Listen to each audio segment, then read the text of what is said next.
नमस्कार दोस्तों, मेरा नाम निहारिका सिंह नागर है। दोस्तों, हाल ही में एसडीएम ज्योति मौर्य का केस आया था। जो एसडीएम बनते ही अपने पति को उन्होंने धोखा दे दिया और उनसे तलाक की डिमांड करने लगी। उसके बाद से माहौल गर्मा सा गया और 136 महिलाएं जो प्रयागराज में एसडीएम बनने की तैयारियां कर रही थी और जो तैयारी करने के लिए गई थी, जिन्होंने सपने संजोए थे, उनके सपने एक ही पल में चकनाचूर हो गए। क्योंकि 136 जो महिलाएं प्रयागराज में गई थी अपने सपनों को साकार करने, उनके पतियों ने एसडीएम ज्योति मौर्य के केस के बाद अपने पत्नियों को वापस कर लिया है। कहते हैं कि हमें हीरा ठाकुर नहीं बनना।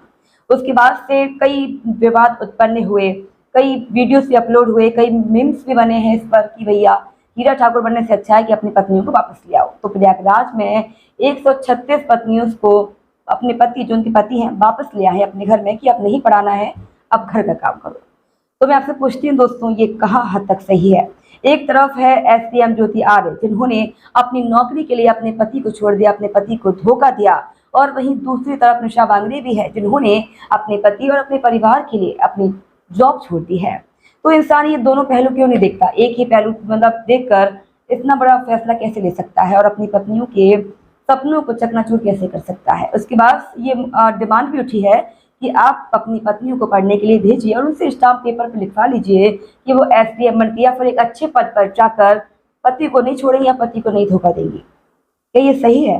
अगर ऐसा है तो फिर मुकाबला बराबरी का होना चाहिए। अगर ये हक पति मतलब मांग रहे हैं कि हमें स्टाम्प पेपर पर लिखकर चाहिए कि एसडीएम बनने के बाद हमें धोखा नहीं मिलेगा, तो ये हक तो मतलब पत्नी का ही बनता है। फिर तो शादी से पहले भी पत्नियों को स्टाम्प पेपर पर लिखवाना चाहिए कि भैया शादी के बाद तुम हमें नहीं छोड़ोगे, क्योंकि ऐसे बहुत से पति हैं जो शादी के बाद पत्नियों को छोड़ देते हैं। सिर्फ एक केस की वजह से, एसडीएम ज्योति आर्य की वजह से 136 पति उन्होंने अपनी पत्नियों पर विश्वास जो था उनका डगमगा गया। तो ऐसे बहुत केस है जो कि मर्दों के मामले में आते हैं कि शादी के बाद मर्द भी छोड़ देते हैं। शादी के बाद कौन सा मर्द है जो कि नहीं छोड़ता? ऐसे बहुत केस है। तो ऐसे तो फिर जो लड़कियां हैं उनको शादी नहीं करनी चाहिए और शादी से पहले स्टाम्प पेपर पर लिखवाना भी चाहिए कि भैया हमें छोड़ोगे कि नहीं।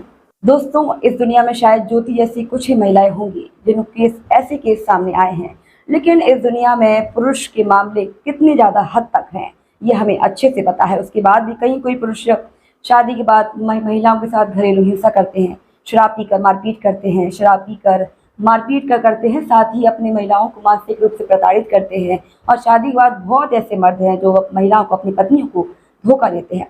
तो ऐसे में पत्नी तो अपनी पति को नहीं छोड़ती, उनका साथ वो निभाती हैं, उनको वो सुधारती हैं और एक उम्मीद में जिंदा रहती हैं कि शायद कभी न कभी ठीक हो जाएगा। तो फिर एक केस से, ज्योति मौर्य के केस से, ऐसा क्यों हुआ कि 136 पति लड़खड़ा गए? 136 पति ने अपनी पत्नियों के ऊपर जो विश्वास किया था वो खत्म हो गया। ये एक सोचने का विषय है, अवश्य सोचिएगा। आपकी इसमें क्या राय है मुझे अवश्य बताएं। धन्यवाद। जय हिंद।